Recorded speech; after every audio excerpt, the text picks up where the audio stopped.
నమస్కారం. ఘంటారావానికి స్వాగతం. ముందుగా ప్రధాన అంశాలు. దుండిగల్ కత్వా చెరువులో ఆక్రమణలు నేలమట్టం. 14 గంటలు శ్రమించి 14 విల్లాలను కూల్చిన హైడ్రా. పార్టీ మారిన ఎమ్మెల్యేల అనర్హత వేటుపై ఇవాళ స్పష్టత. హైకోర్టు తీర్పుపై రాజకీయ పార్టీల్లో సర్వత్రా ఉత్కంఠ.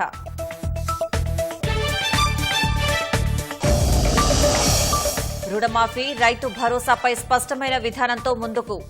బీఆర్ఎస్ విష ప్రచారం చేస్తోందంటూ మంత్రి తుమ్మల ఆగ్రహం.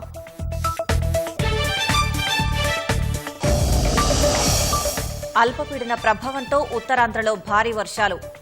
ఉధృతంగా ప్రవహిస్తున్న వాగులు, వంకలు.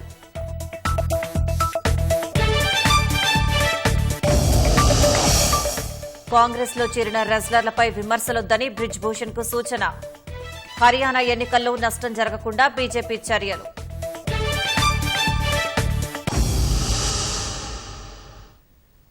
హైదరాబాద్లో హైడ్రా కూల్చివేతలు ఆక్రమణదారులకు వణుకు పుట్టిస్తున్నాయి. కబ్జా అని తెలిస్తే చాలు ఎవరైనా, ఎవరి తాలూకానైనా నిర్మాణాలు కూల్చి చెరువులను రక్షించడమే హైడ్రా లక్ష్యం. తాజాగా దుండిగల్ మున్సిపాలిటీ పరిధిలోని మల్లంపేట కత్వా చెరువులోని విల్లాలను హైడ్రా నేలమట్టం చేసింది. సుమారు 14 గంటల పాటు శ్రమించి కత్వా చెరువు ఎఫ్టీఏలో నిర్ధారించిన 28 అక్రమ విల్లాల్లో 14 విల్లాలను పూర్తిగా కూల్చివేసింది. హైదరాబాద్ మహానగరంలో అక్రమ నిర్మాణాలపై ఉక్కుపాదం మోపుతున్న హైడ్రా ఇప్పటి వరకు చెరువుల ఎఫ్టీఎల్ పరిధిలోని వ్యాపార కార్యకలాపాల జోలికి మాత్రమే వెళ్లింది. తుమ్మిడికుంట ఎన్ కన్వెన్షన్, అప్పా చెరువులోని పారిశ్రామిక షెడ్లను నిబంధనలకు విరుద్ధంగా ఆక్రమించారని పూర్తిగా ధ్వంసం చేసింది. ఆక్రమదారులంతా హైడ్రా అదే బాటలో వెళ్తుందని భావించిన క్రమంలో అనూహ్యంగా తన వ్యూహాన్ని మార్చుకొని అక్రమ నివాస సముదాయాలపై దృష్టి సారించింది.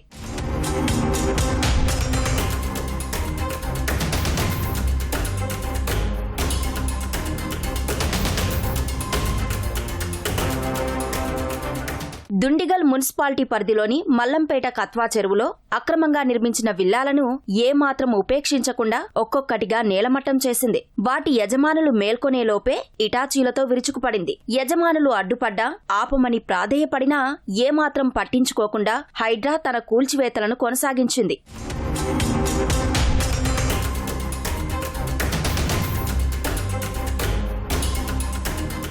కూల్చివేతలకు ముందే హైడ్రా ఆ ప్రాంతాన్ని పూర్తిగా పరిశీలించింది. 2.5 ఎకరాల ఎఫ్టీఎల్ బఫర్ జోన్ను ఆక్రమించి 28 విల్లాలను నిర్మించినట్లు నీటిపారుదల శాఖ అధికారులు గుర్తించారు. వారం రోజుల కిందట హైడ్రా నీటిపారుదల శాఖ అధికారులు క్షేత్రస్థాయిలో పర్యటించి అక్రమ నిర్మాణాలను పరిశీలించారు. అనంతరం అనధికారికంగా నిర్మించిన వాటిని తక్షణమే తొలగించాలని ఆదేశించారు. దీంతో పెద్ద ఎత్తున పోలీసు బలగాలతో పాటు ప్రభుత్వ శాఖల అధికారులతో హైడ్రా బృందం భావన క్రిప్స్ విల్లాల వద్దకు చేరుకొని కూల్చివేతలు చేపట్టారు.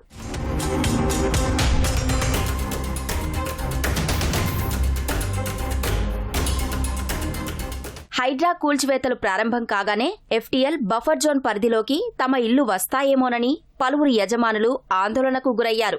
ఎఫ్టీఎల్ బఫర్ జోన్లో 28 విల్లాలు అక్రమమని గుర్తించగా అందులో 8 విల్లాలలో కొనుగోలుదారులు నివాసముంటున్నారు. మధ్యాహ్నం 12 గంటల సమయంలో ఒక విల్లాలో నివాసముంటున్న కుటుంబాన్ని గంటలో ఇల్లు ఖాళీ చేయాలని హైడ్రా అధికారులు ఆదేశించి వస్తువులను సైతం బయటపెట్టారు.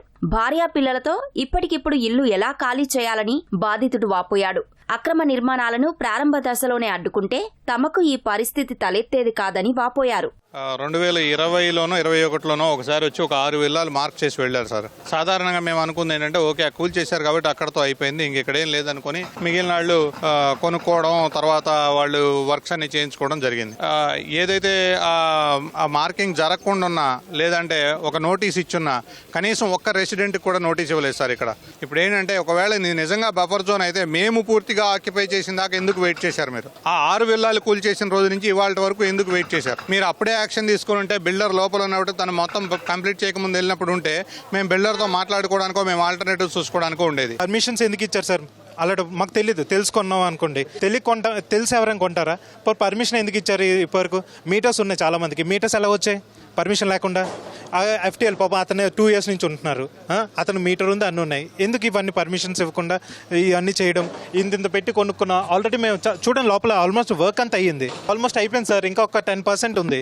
మేము 2 monthsలో ఇంకా ప్లాన్ చేస్తున్నాం రావడానికి. మేము ఏంటంటే మా దగ్గర ఇన్ని కోట్లు లేవు, ఇన్ని లేవు, ఏదో సామాన్యంగా బతుకుతున్నాం, లోన్లు తీసుకొని కట్టుకున్నవి. ఇప్పుడు ఆ లోన్ అంతా ఎలా కట్టుకోవాలంటే మేము ఇది డెమాలిష్ చేస్తున్నప్పుడు లేదు, అప్పుడు ఏమి బఫర్ జోన్లో కాదు, FTPది ఏది ఉందో దాంట్లోనే ప్రాబ్లం అవుతుంది అన్నారు. ఇప్పుడు కూడా అడిగితే లేదండి, ఓన్లీ అవే అటువైపు రోడ్ నెంబర్ 14 మీ రోడ్ నెంబర్ 13 ఆ ముందు 2 అయ్యాయి, దానికి మించి ఏవి టచ్ చేయవు అన్నారు.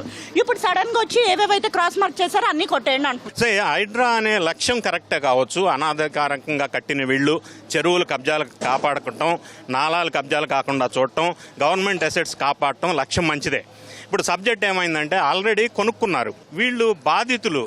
ఇప్పుడు ఎవడో పర్మిషన్ ఇచ్చాడు, వాడు చేసిన పాపానికి వీళ్ళు శిక్ష అనుభవించాల్సి వస్తుంది కొనుక్కున్న వాళ్ళు. ఇప్పుడు మనం చేయాల్సింది ఏంటంటే ప్రక్షాళన, పర్మిషన్ ఇచ్చిన వాడి దగ్గర నుంచి ప్రక్షాళన స్టార్ట్ చేయాలి. సామాన్య మధ్యతరగతి ప్రజల ఇళ్ల కూలగొట్టేటప్పుడు వాళ్ళు పెట్టిన డబ్బుని కాంపన్సేషన్ ఎవరిస్తారు? ఎవరైతే ముందు ఇరిగేషన్ డిపార్ట్మెంట్ వాళ్ళు కానీ మున్సిపల్ డిపార్ట్మెంట్ వాళ్ళు పర్మిషన్ ఇస్తారో వాళ్ళ ఆస్తులను అటాచ్ చేయాలి. 142.24 ఎకరాల విస్తీర్ణంలో ఉన్న కత్వా చెరువును ఆనుకొని సర్వే నెంబర్ 170/3, 170/4లో శ్రీలక్ష్మి శ్రీనివాస్ నిర్మాణ సంస్థ భావన క్రిప్స్ పేరుతో 15 ఎకరాల్లో 325 విల్లాల నిర్మాణం చేపట్టింది. ఒక్కో విల్లా మార్కెట్ ధరకు అనుగుణంగా 1 కోటి నుంచి 1.5 కోటి పైగానే పలుకుతోంది. లేక్ వ్యూ ఉండటం, ORR కు అతి సమీపంలోనే ఉండడంతో చాలా మంది ఇక్కడ ఇళ్లను కొనుగోలు చేసేందుకు ఆసక్తి చూపారు. అయితే ఆ విల్లాలు చెరువు FTL బఫర్ జోన్లో ఉన్నాయనే విషయాన్ని గమనించలేకపోయారు. శ్రీనివాస నిర్మాణ సంస్థ అక్రమాలు 2021లోనే వెలుగులోకి వచ్చాయి. 325 విల్లాల్లో 65 విల్లాలకు HMDA అనుమతి ఉండగా మిగిలిన 260 విల్లాలకు గ్రామ పంచాయతీ నుంచి అక్రమంగా అనుమతులు పొందినట్లు తేలింది.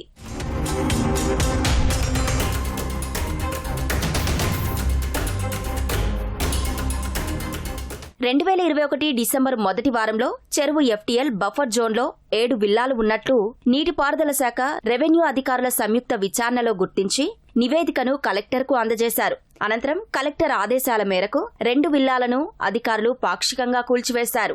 ఈ క్రమంలోనే 204 విల్లాలను పురపాలిక అధికారులు సీజ్ చేశారు. అప్పటి పురపాలక కమిషనర్ భోగీశ్వర్లు, ఇరిగేషన్ ఏఈ సారా ఫిర్యాదు మేరకు సదరు స్థిరాస్తి సంస్థ యజమాని విజయలక్ష్మిపై దుండిగల్ పోలీస్ స్టేషన్లో 2 కేసులు నమోదయ్యాయి. నెల రోజుల క్రితం స్థానిక సర్వే నెంబర్ 170లోని ప్రభుత్వ భూమిలో సదరు నిర్మాణ సంస్థ అక్రమ నిర్మాణాలు చేపట్టడంతో ఆర్ఐ ప్రదీప్ రెడ్డి ఫిర్యాదు మేరకు ఆమెపై మరొక కేసు నమోదైంది. తాజాగా హైడ్రా కూడా బిల్డర్ విజయలక్ష్మిపై క్రిమినల్ కేసు నమోదు చేసినట్లు కమిషనర్ రంగనాథ్ తెలిపారు.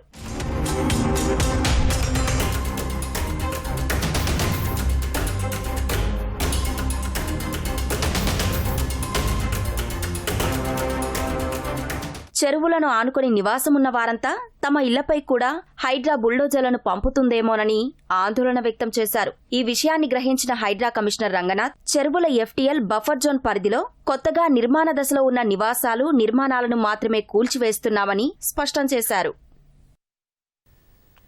హైదరాబాద్ జగద్గిరిగుట్ట పోలీస్ స్టేషన్ పరిధిలోని Shri Sai enterprises wood shop గోడౌన్లో అగ్ని ప్రమాదం జరిగింది. దట్టమైన పొగలతో ఎగసిపడుతున్న మంటలను చూసిన స్థానికులు పోలీసులకు సమాచారం ఇచ్చారు. ఘటనా స్థలికి చేరుకున్న పోలీసులు, అగ్నిమాపక సిబ్బంది మంటలను అదుపు చేశారు. ప్రమాదంలో ప్రాణనష్టం తప్పింది. ప్రమాదానికి గల కారణాలు, ఆస్తి నష్టంపై వివరాలు తెలియాల్సి ఉంది.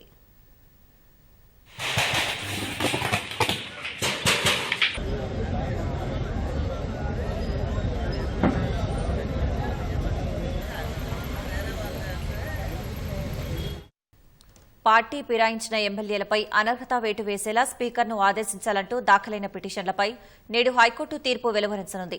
బీఆర్ఎస్ నుంచి గెలుపొందిన దానం నాగేందర్, కడియం శ్రీహరి, తెల్లం వెంకట్రావు కాంగ్రెస్లో చేరగా బీఆర్ఎస్ తరపున ఎమ్మెల్యేలు పాడి కౌశిక్ రెడ్డి, కేపీ వివేకానంద గౌడ్లు హైకోర్టులో పిటిషన్ దాఖలు చేశారు. పార్టీ ఫిరాయించిన వాళ్లపై చట్ట ప్రకారం అనర్హత వేటు వేయాలని, ఈ మేరకు స్పీకర్ను ఆదేశించాలని పిటిషన్లో పేర్కొన్నారు. దానం నాగేందర్పై అనర్హత వేటు వేయాలంటూ బీజేపీ ఎమ్మెల్యే మహేశ్వర్రెడ్డి సైతం పిటిషన్ దాఖలు చేశారు. పార్టీ మారిన ఎమ్మెల్యేలపై 3 నెలల్లో అనర్హత వేటు వేయాలంటూ సుప్రీంకోర్టు ఆదేశాలు ఉన్నాయని, అయినా స్పీకర్ పట్టించుకోవడం లేదని పిటిషనర్ల తరపు న్యాయవాది కోర్టుకు తెలిపారు. స్పీకర్ను ఆదేశించే అధికారం హైకోర్టుకు లేదని, స్పీకర్ ఇండిపెండెంట్ ట్రైబ్యునల్ అని ప్రతివాదుల తరపు న్యాయవాదులు కోర్టు దృష్టికి తీసుకెళ్లారు. ఇరువైపులా వాదనలు విన్న హైకోర్టు గత నెల విచారణ ముగించింది. తీర్పును రిజర్వ్ చేసిన హైకోర్టు నేడు ఉత్తర్వులు వెల్లడించనుంది. హైకోర్టు తీర్పుపై బీజేపీ, బీఆర్ఎస్, కాంగ్రెస్ వర్గాల్లో ఉత్కంఠ నెలకొంది. రుణమాఫీ, రైతు భరోసాపై స్పష్టమైన విధానంతో ముందుకెళ్తున్నామని మంత్రి తుమ్మల నాగేశ్వరరావు తెలిపారు. అధికారంలో ఉన్నప్పుడు అమలు చేసిన వడ్డీ మాఫీ పథకాన్ని ప్రస్తావించే ధైర్యం లేక తమ ప్రభుత్వం అమలు చేస్తున్న రుణమాఫీపై ఆరోపణలు చేస్తూ రైతులను ఆందోళనకు గురి చేస్తున్నారని బీఆర్ఎస్ నేతలను ఉద్దేశించి మండిపడ్డారు. 2018 రుణమాఫీ అమలుకు కుటుంబమే యూనిట్గా తీసుకున్నారని, దానికి రేషన్ కార్డే ప్రామాణికమని గుర్తు చేశారు. గత ప్రభుత్వంలో లాగా 5 ఏళ్లు రుణమాఫీ చేయమని, ఈ పంట కాలంలోనే పూర్తి చేస్తామని మంత్రి స్పష్టం చేశారు. గత రైతు బంధులో 25,000 కోట్ల రూపాయలు ప్రజాధనం దుర్వినియోగం చేశారని రైతులలో అభిప్రాయం వ్యక్తం కావడంతో మరింత పకడ్బందీగా పంట వేసిన వారికే, కౌలు రైతులకు సాగులో ఉన్న భూమికే రైతు భరోసా వర్తింపచేయడానికి విధి విధానాల రూపకల్పన జరుగుతుందని మంత్రి వివరించారు. 100% రుణమాఫీ అయినట్లు మేము ప్రకటించినట్లు ఒక విష ప్రచారానికి బీఆర్ఎస్ తెరలేపి రైతులను ఆందోళన పరుస్తోందని తుమ్మల ధ్వజమెత్తారు. రైతులను రెచ్చగొట్టేందుకు మాజీ మంత్రి హరీష్ రావు చేస్తున్న ప్రయత్నాలు ఫలించబోవని ప్రభుత్వ విప్ ఆది శ్రీనివాస్ హెచ్చరించారు. రుణమాఫీ కోసం బీఆర్ఎస్ అనుసరించిన విధానాలనే కాంగ్రెస్ ప్రభుత్వం అనుసరిస్తోందని, కొత్తగా ఎలాంటి నిబంధనలు పెట్టలేదని వెల్లడించారు. 10 ఏళ్లు అధికారంలో ఉండి ఒక్కరికైనా కొత్త రేషన్ కార్డులు ఎందుకు ఇవ్వలేదని హరీష్ రావును ప్రశ్నించిన ఆది శ్రీనివాస్ రైతులకు 31,000 కోట్ల రుణమాఫీ చేసి తీరుతామని స్పష్టం చేశారు. రైతులను రెచ్చగొట్టే విధంగా ఈరోజు చేస్తున్నటువంటి వైనాన్ని దయచేసి రైతు సోదరులు ఎవరు కూడా నమ్మవద్దు. ఈ బీఆర్ఎస్ మాటలను చెప్తున్నాం. బీఆర్ఎస్ పార్టీ అధికారులు ఉన్నప్పుడు ఏదైతే రైతు రుణమాఫీకి నిబంధనలు పెట్టినరో అవే నిబంధనలు ఈ 2 లక్షల రుణమాఫీ కోసం కూడా తీసుకున్న సందర్భాన్ని గుర్తు చేస్తూ, కుటుంబానికి 2 లక్షల రూపాయల రుణమాఫీ చేయాలి కాబట్టి రేషన్ కార్డు లేకుండా ఈరోజు 2 లక్షల లోపు ఉన్నటువంటి రుణం మాఫీ చేస్తున్నాం. 10 ఏళ్లలో రేషన్ కార్డు ఇచ్చుంటే ఈ రోజు ఈ సమస్య వచ్చేది కాదు. ఈరోజు రైతుల కళ్ళల్లో ఆనందం కనిపిస్తుంటే దుఃఖంలో మునిగిపోయినటువంటి పరిస్థితి హరీష్ రావు గారిది, కేటీఆర్ గారిది. దళిత సమస్యలపై పరిశోధనకు సెంటర్ ఫర్ దళిత్ స్టడీస్ లో అన్ని సదుపాయాలున్నాయని ఎమ్మెల్సీ కోదండరాం తెలిపారు. హైదరాబాద్ రహ్మత్ నగర్ లో ఎస్పీఆర్ఎస్ లో ఏర్పాటు చేసిన సెంటర్ ఫర్ దళిత్ స్టడీస్ భవనాన్ని కోదండరాం పరిశీలించారు. రాజ్యాంగం రూపొందించి ఆచరణలోకి వచ్చి జనవరితో 75 ఏళ్లు పూర్తవుతున్న సందర్భంగా ఎస్పీఆర్ఎస్ లో సదుపాయాలపై ఆరా తీశారు. త్వరలో ఇక్కడ జాతీయ స్థాయి సదస్సు నిర్వహిస్తామని కోదండరాం పేర్కొన్నారు. భారత రాజ్యాంగం రూపొంది ఆచరణలోకి వచ్చి ఇప్పటికీ రేపు జనవరితో 75 సంవత్సరాలు నిండుతాయి. కాబట్టి ఆ సందర్భంగా 75 సంవత్సరాలు ప్రారంభం అవుతాయి. కాబట్టి ఆ సందర్భంగా రాజ్యాంగాన్ని మనం గుర్తు చేస్తూ దాని ఏర్పాటుకు దారితీసిన మూల విలువలను 75 ఏళ్ల కాలంలో ఒక ప్రజాస్వామిక సమాజ నిర్మాణానికి రాజ్యాంగం వల్ల అందిన తోడ్పాటును, రాజ్యాంగ నీతి మన కొత్త సమాజ నిర్మాణానికి ప్రాతిపదిక అయినటువంటి సందర్భాన్ని, దీన్నన్నింటినీ దృష్టిలో పెట్టుకుని ఒక జాతీయ స్థాయి పెద్ద సెమినార్ కూడా జరపాలని ఒక మాట అనుకున్నాం. దానిపైన ఇంకా వివరాలు నిర్ణయం అయిన తర్వాత మళ్ళా అందరం కలిసి మీ ముందు దానికి సంబంధించి ప్రకటన కూడా చేస్తాం. వాయుగుండం ప్రభావంతో రాష్ట్రంలో ఇటీవల కురిసిన భారీ వర్షాలు ఖమ్మం జిల్లాను ముంచెత్తాయి. ప్రకృతి విలయంతో జిల్లాలోని పాలేరు నియోజకవర్గంలో అనేక పంటలు నీట మునిగాయి. పెట్టుబడులు పెట్టి ఎన్నో కష్టాలకు నోచుకొని పండించిన పంట తీరా చేతికి రాకుండా నీళ్ల పాలైందని రైతులు తీవ్ర ఆందోళనకు గురవుతున్నారు. భారీ వరదలతో సర్వస్వం కోల్పోయిన తమను ప్రభుత్వమే ఆదుకోవాలని వేడుకుంటున్నారు. మొత్తం నా పొలం, ఇల్లు, పశువుల షెడ్డు, పశువులు మొత్తం కొట్టకపోయినాయండి. అప్పు తీసుకొచ్చి వడ్డీల మీద వడ్డీలు తీసుకొస్తున్నాం కానీ ఇంతవరకు 2 సంవత్సరాల నుంచి ఎటువంటి ఆదాయం కూడా రాకుండా అప్పులు పాలైనాయి. కావున గవర్నమెంట్ తక్షణమే నన్ను ఆదుకోపోతే మాత్రం నాకు మరణమే శరణం అనుకుంటానండి. ఇటు చూస్తేనేమో పొలం అంతా కొట్టుకుపోయింది, అడు చూస్తేనేమో ఇల్లంతా మునిగిపోయిందండి. తీవ్ర నష్టంలో ఉన్నామండి. పోయిన సంవత్సరం కూడా వర్షాలు లేవు, పంటలు లేవండి. అప్పుల భారం పెరిగిపోయింది. మా భూమి ఎప్పుడు బాగుపడుతుందో మేము ఎట్లా బతకాలి సార్? మీరు ఆదుకోకపోతే మాత్రం మేము బతకలేవండి. మేము పేదవాళ్ళు వెండి రెక్కల మీద బతికేటాం. నాగర్ కర్నూలు జిల్లా తాడూరు మండలం సిర్సవాడలోని దుందుబి వాగు వరద ఉధృతికి ఓ కారు కొట్టుకుపోయింది. వాగులో చిక్కుకున్న మహబూబ్ నగర్ జిల్లా చిన్న ఆదిరాలకు చెందిన 9 మందిని గ్రామస్తులు రక్షించారు. సోమశిల నుంచి తిరుగు ప్రయాణంలో దుందుబి వాగు దాటుతుండగా ఘటన చోటు చేసుకుందని బాధితులు వాపోయారు. సమాచారం అందిన వెంటనే తాడూరు పోలీసులు గ్రామస్తులను అప్రమత్తం చేశారు. 2 ట్రాక్టర్ల సాయంతో వాగులో చిక్కుకున్న 9 మందిని గ్రామ యువకులు సురక్షితంగా ఒడ్డుకు చేర్చారు. ఇటీవల 2 గొర్రెల కాపర్లు 150 గొర్రెలు సైతం వాగులో చిక్కుకున్నాయని గ్రామస్తులు తెలిపారు. దుందుబి వాగుపై నూతన వంతెన నిర్మించాలని గ్రామస్తులు కోరుతున్నారు. నారాయణపేట జిల్లా కేంద్రంలోని తిరుమలాపూర్లో విషాదం చోటు చేసుకుంది.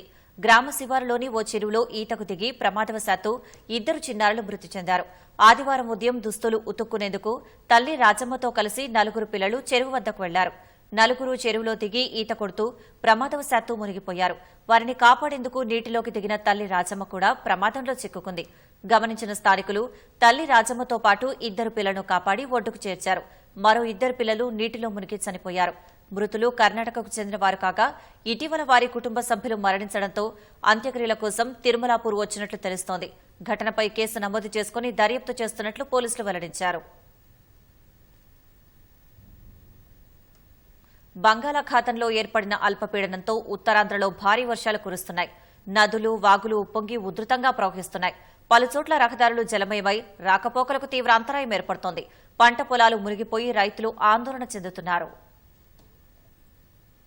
అల్పపీడనం ప్రభావంతో కురుస్తున్న వర్షాలు ఉత్తరాంధ్రను ముంచెత్తుతున్నాయి. విశాఖలో ఎడతెరిపి లేని వర్షానికి రోడ్లు జలమయమయ్యాయి. గోపాలపట్నం రామకృష్ణానగర్ మార్గంలో కొండ చర్యలు విరిగి 5 ఇళ్లు ప్రమాదపు అంచున ఉన్నాయి. అక్కడి నిర్వాసితుల్ని అప్రమత్తం చేసి సురక్షితంగా పునరావాస కేంద్రానికి తరలించారు. వర్షాలకు ఆనందపురం హైస్కూల్ ప్రహరీ గోడ కూలి 2 బైక్లు 1 రిక్షా పాక్షికంగా దెబ్బతిన్నాయి. నర్సీపట్నం చోడవరం మార్గంలో విజయరామరాజుపేట వద్ద డైవర్షన్ వంతెన కొట్టుకుపోయి రాకపోకలకు అంతరాయం ఏర్పడింది. అల్లూరు జిల్లా డొంకరాయి జలాశయానికి ఎగువ నుంచి వరద ఉధృతంగా రావడంతో నీటిని దిగువకు విడుదల చేస్తున్నారు.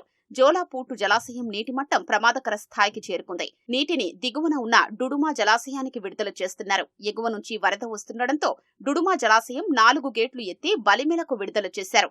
ఉమ్మడి విజయనగరం జిల్లాలో 2 రోజులుగా ఎడతెరిపి లేకుండా కురుస్తున్న వర్షాలకు పలు సాగునీటి ప్రాజెక్టులు పూర్తిస్థాయి నీటి మట్టాన్ని చేరుకున్నాయి. వేగావతి, సువర్ణముఖి నదుల ద్వారా 13,000 క్యూసెక్కుల నీరు మడ్డువలస జలాశయానికి చేరుతోంది. దీంతో ముందు జాగ్రత్తగా అధికారులు 8 గేట్లెత్తి నాగావళి నదిలోకి నీటిని విడుదల చేస్తున్నారు. తాటిపూడి జలాశయం పూర్తిస్థాయి నీటి మట్టం 297 అడుగులు కాగా ప్రస్తుతం 295.50 అడుగులకు చేరింది. దీంతో 350 క్యూసెక్కుల నీటిని దిగువకు వదిలిపెట్టారు. రేగిడి మండలం సంకెలి బ్రిడ్జి వద్ద నాగావళి నది ఉధృతంగా ప్రవహిస్తుండగా ఉమ్మడి విజయనగరం జిల్లాలో పలు ప్రాంతాల్లోని వాగులు వంకలు పొంగి పొర్లుతున్నాయి. వేగావతి ఉధృతికి బొబ్బిలి మండలం కొత్తపెంట వద్ద ఛానల్కు గండిపడింది. వరద నీరు రోడ్డుపైకి చేరి రాకపోకలు నిలిచిపోయాయి. బొబ్బిలి వద్ద పారధి వంతెన కాజ్వే దెబ్బతిని వాహనాల రాకపోకలకు అంతరాయం కలిగింది.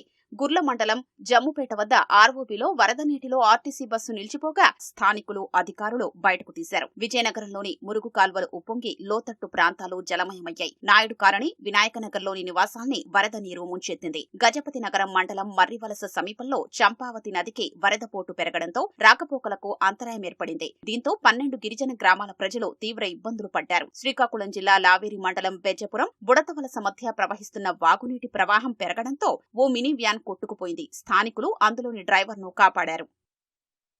రాష్ట్ర వ్యాప్తంగా గణేష్ నవరాత్రి వేడుకల సందడి కొనసాగుతోంది.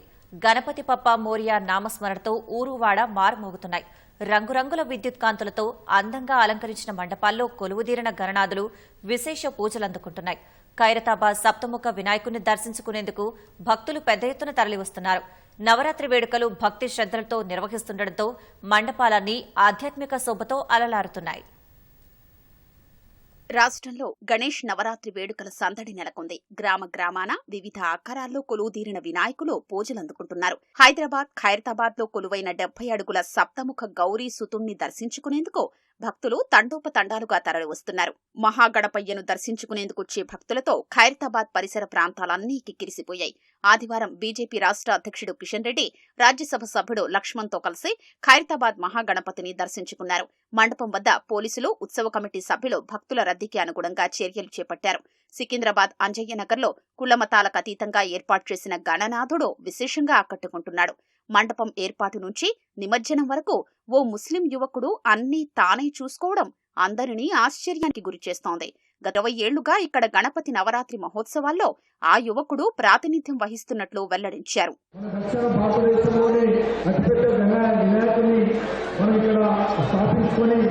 భక్తి శ్రద్ధలతో పూజలు చేస్తూ ఉంటాము. ఈ సందర్భంగా అందరికీ నేను హృదయపూర్వకమైనటువంటి శుభాకాంక్షలు తెలియజేస్తున్నాను. మనందరికీ కూడా వినాయకుడు అన్ని రకాలుగా ఆశీర్వదించి మన జీవితాలలో అందరూ కూడా సుఖ సంతోషాలతో ఉండే విధంగా ఏ రకమైనటువంటి పప్పుతో విపరీతం లేకుండా మనము ముందుకెళ్ళే శక్తి మార్పుగా వినాయకుని ప్రార్థిస్తూ సెలవు వేస్తున్నాను. గణపతి మహారాజుకి. సంగారెడ్డి పట్టణంలోని ఐబీ వద్ద ఏర్పాటు చేసిన గణనాథుణ్ణి టీజీఐఐసీ చైర్మన్ నిర్మలారెడ్డి దర్శించుకుని ప్రత్యేక పూజలు చేశారు. అనంతరం భజన కార్యక్రమంలో పాల్గొని తీర్థ ప్రసాదాలు స్వీకరించారు. జగిత్యాల జిల్లా కొడిమ్యారలో విఘ్నేశ్వరుని ఊరేగింపు కార్యక్రమం అంగరంగ వైభవంగా జరిగింది. నవరాత్రి ఉత్సవాలకు ముందు వినాయక ప్రతిమను వాహన శ్రేణులతో ఊరేగింపు చేయడం ఇక్కడి ఆనవాయితీగా నిర్వాహకులు చెబుతున్నారు. జగిత్యాల జిల్లా మెట్పల్లిలో ఆర్యవైశ్య సంఘం ఆధ్వర్యంలో ఏర్పాటు చేసిన వినాయక మండపంలో ఓ చిన్నారి నృత్యం అందరినీ ఆకట్టుకుంది. మండపం వద్ద చిన్నారి స్థైర్య భరతనాట్యం చేసి అందరినీ అలరించింది.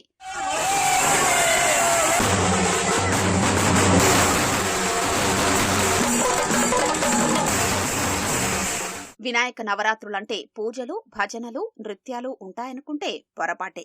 లడ్డూ దొంగలు కూడా ఉంటారని నిరూపించాడో యువకుడు. బాచుపల్లి ఠాణా పరిధిలోని ఓ అపార్ట్మెంట్లో ఏర్పాటు చేసిన వినాయక మండపంలో అర్ధరాత్రి ఓ దొంగ లడ్డూ తీసుకుని ఉడాయించాడు. ఈ దృశ్యాలు అక్కడే ఉన్న సీసీ కెమెరాలో రికార్డయ్యాయి. వినాయక నవరాత్రి ఉత్సవాల్లో అపశృతి చోటు చేసుకుంది. నిజామాబాద్ జిల్లా సిరికొండ మండలం గోప్యా తండాకు చెందిన సంజీవన యువకుడు మండపంలో విద్యుదాఘాతానికి గురై మృతి చెందాడు. వినాయక చవితి సందర్భంగా ఏర్పాటు చేసిన సౌండ్ బాక్సులను సరిచేస్తుండగా విద్యుదాఘాతానికి గురైనట్లు గ్రామస్తులు చెబుతున్నారు. వెంటనే కామారెడ్డి ప్రభుత్వ ఆసుపత్రికి తరలించిన మార్గం మధ్యలోనే మృతి చెందినట్లు వైద్యులు నిర్ధారించారు. యువకుని మృతితో గ్రామంలో విషాదం నెలకొంది. హైదరాబాద్లో దారుణం వెలుగు చూసింది. నిర్మల్ జిల్లాకు చెందిన బాలికను నగరంలోని ఓ హోటల్ గదిలో 20 రోజులుగా బంధించాడు ఓ కామాంధుడు. భైంసాకి చెందిన బాలికకు ఇన్స్టాగ్రామ్లో మహబూబ్ నగర్ జిల్లాకు చెందిన యువకుడు కృష్ణ చైతన్య పరిచయమయ్యాడు. అతని ట్రాప్లో చిక్కుకున్న బాలికకు పెళ్లి చేసుకుంటానని మాయమాటలు చెప్పి హైదరాబాద్కు రప్పించాడు. అనంతరం నారాయణగూడలోని ఓ హోటల్ గదిలో 20 రోజులుగా బంధించాడు.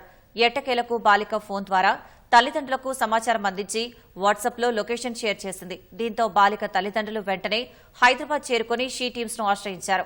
నారాయణగూడలోని హోటల్లో బాధితురాలి లొకేషన్ గుర్తించిన పోలీసులు ఘటనాస్థలికి చేరుకుని ఆమెను రక్షించారు. అనంతరం నిందితుడిపై క్రిమినల్ కేసులు నమోదు చేశారు. 4 రోజుల పసికందును అపహరించిన ఘటన వరంగల్లోని ఓ ప్రభుత్వ ఆసుపత్రిలో చోటు చేసుకుంది. మంచిర్యాలకు చెందిన మహిళ ప్రసవం కోసం నగరంలోని ప్రభుత్వ ఆసుపత్రిలో చేరింది. కాగా ఈ నెల 4న పండంటి మగబిడ్డకు జన్మనిచ్చింది.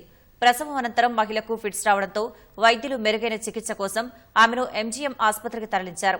ఇదే అదునుగా భావించిన ఓ గుర్తు తెలియని మహిళ గుట్టు చప్పుడు కాకుండా బాబును అపహరించింది. ఎంత వెతికినా బాబు కనిపించకపోవడంతో కుటుంబ సభ్యులు పోలీసులకు ఫిర్యాదు చేశారు.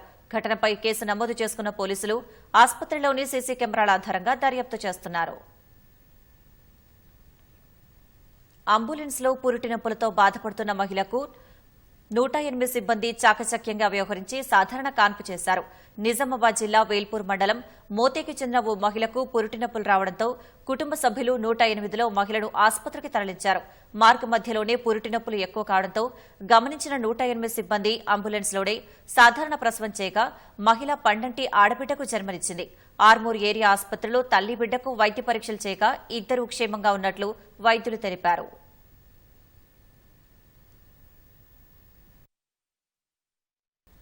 భాషలో నియంతృత్వం పనికిరాదు, సరళత్వం కావాలని ఈనాడు తెలంగాణ సంపాదకులు డిఎన్ ప్రసాద్ అన్నారు. ఇతర భాషలలోని పదాలను కూడా మన భాషలో చేర్చుకోవడానికి ఇబ్బంది పడకూడదని, అలాగని అన్ని పదాలు కాదు, కొన్ని మాత్రమే అని సూచించారు. హైదరాబాద్ రవీంద్ర భారతి ప్రివ్యూ థియేటర్లో పద్య సారస్వత పీఠం తెలంగాణ ఆధ్వర్యంలో దాశరథి శత జయంతి వేడుకలు, కాళోజీ జయంతి, గురుపూజోత్సవం, కవి సమ్మేళనంతో పాటు అవుసుల భానుప్రకాష్ రచించిన ట్రెండింగ్ పద్యాలు ఆవిష్కరణ మహోత్సవం కన్నుల పండుగగా జరిగింది. అఖిల భారతీయ సాహిత్య పరిషత్ అధ్యక్షుడు ఆచార్య కసిరెడ్డి వెంకటరెడ్డి అధ్యక్షతన జరిగిన సభలో ఆవిష్కర్త ముఖ్య అతిథిగా డిఎన్ ప్రసాద్ పాల్గొన్నారు. తమ పత్రికలో ఎక్కడైనా ఆంగ్ల పదం దొరికితే గుర్తించి తమ చైర్మన్ రామోజీరావు వాటిని తీసుకుని తెలుగు చేయించేవారని కార్యక్రమంలో డిఎన్ ప్రసాద్ తెలిపారు. వాడదగ్గవైతే ఖచ్చితంగా అమలులో పెట్టేవారని, ఈనాడు పాఠకులైన సాహితీవేత్తలు ఆంగ్ల పదాలకు సమానార్థం వచ్చే తెలుగు పదాలు కనుగొంటే తమకు పంపించాలన్నారు. ఆంగ్ల పదం లేని తెలుగు పత్రిక ఇచ్చే రోజు కోసం ఎదురు చూస్తున్నామని, తద్వారా తెలుగు భాషను పరిపుష్టం చేసుకునే అవకాశం ఉంటుందన్నారు. టెక్నాలజీలో కూడా తెలుగులో కనుక అటువంటి పుస్తకాలు రాగలిగితే తెలుగు డెఫినెట్ గా దాని ఎందుకంటే అది చదువుతున్నాము అంటే ఇది మనకి జీవితంలో ఎక్కడో అక్కడ ఉపయోగపడాలి. ఉపాధి అనేది సరిహద్దులు దాటి వెళ్ళిపోయింది, విశ్వవ్యాప్తం అయిపోయింది. పిల్లలకి భాష తనకి దైనందిన జీవితంలో ఉపయోగపడాలి. తన దైనందిన జీవితంలో తన ఉపాధికి అది సపోర్ట్ చేసే విధంగా ఉండాలి. అది లేకపోతే భాషని మరి ముందుకు పోదు. అందుకని భాష సరళీకరణ జరగాలి, భాషా నియంతృత్వం విడనాడాలి. ఇది కూడా కొన్ని ప్రాంతీయ భాషల్లో జరుగుతాం. అనేక కొత్త పదాలని వాళ్ళు తర్జుమా చేయించుకొని వాళ్ళ భాషల్లో ప్రవేశపెట్టి వాటిని విభజించడం జరుగుతాం. తెలుగులో ఆ ప్రయత్నం జరగట్లేదు. ఆ ప్రయత్నం జరిగిన నాడు మాత్రమే భాష మనకి నిలబడుతుంది. నిలబడి కొంతమంది నేర్చుకోవడానికి పిల్లలు ముందు రావడానికి అవకాశం ఏర్పడుతుంది. విధి నిర్వహణలో కొంచెం కష్టపడితే ఎవరైనా ఎంచుకున్న రంగంలో రాణించగలరని ప్రముఖ సినీ నటుడు సుమన్ అన్నారు. జీపీఎస్ వల్లూరి ఫౌండేషన్ ఆధ్వర్యంలో హైదరాబాద్ రవీంద్ర భారతిలో సర్వేపల్లి రాధాకృష్ణన్ 136వ జయంతి వేడుకలు ఘనంగా నిర్వహించారు. కార్యక్రమానికి ముఖ్య అతిథిగా హాజరైన ప్రముఖ సినీ నటుడు సుమన్ ఉత్తమ ఉపాధ్యాయులకు అవార్డులు ప్రదానం చేశారు. ప్రభుత్వం నుంచి అందరికీ అవార్డులు రావడం చాలా కష్టమని, ఇలాంటి సంస్థలు వివిధ రంగాల్లో పనిచేస్తున్న వారిని ప్రోత్సహించి అవార్డులు ప్రదానం చేయడం ఆనందదాయకమన్నారు. అవార్డులు రాలేదని బాధపడుతూ కూర్చోకుండా పట్టుదలతో మరింత కష్టపడి సాధించాలని సుమన్ సూచించారు. కాంగ్రెస్లో చేరిన రెజ్లర్లు వినేష్ పొగాట్, బజరంగ్ పునియాపై వివాదాస్పద వ్యాఖ్యలు చేసి రాద్ధాంతం సృష్టించవద్దని, జాగ్రత్తగా నడుచుకోవాలని తమ మాజీ ఎంపీ లైంగిక ఆరోపణల నిందితుడు బ్రిజ్ భూషణ్ ను బీజేపీ ఆదేశించింది. వినేష్, బజరంగ్లు కాంగ్రెస్లో చేరిన తర్వాత బ్రిజ్ భూషణ్ వారిపై తీవ్రస్థాయిలో విమర్శలు చేస్తున్నారు. గతేడాది రెజ్లర్లు చేసిన ఆందోళనలో కాంగ్రెస్ కుట్ర ఉందన్నారు. ఇటీవలి పారిస్ ఒలింపిక్స్ ఫైనల్స్ నుంచి తప్పించి దేవుడు వినేష్ ను శిక్షించాడని వ్యాఖ్యానించారు. టోక్యో ఒలింపిక్స్ విజేత పునియాను ఖల్ నాయక్ గా బ్రిజ్ భూషణ్ అభివర్ణించారు. గత ఏడాది రెజ్లర్లు నిర్వహించిన ఆందోళనకు హర్యానా నుంచి భారీ మద్దతు లభించింది. ఈ క్రమంలో బ్రిజ్ భూషణ్ వారిపై ఏమైనా తీవ్ర విమర్శలు చేస్తే పార్టీకి నష్టం వాటిల్లవచ్చన్న ఉద్దేశంతో బీజేపీ బ్రిజ్ భూషణ్ ను మౌనంగా ఉండాలని హెచ్చరించినట్లు విశ్లేషకులు చెబుతున్నారు.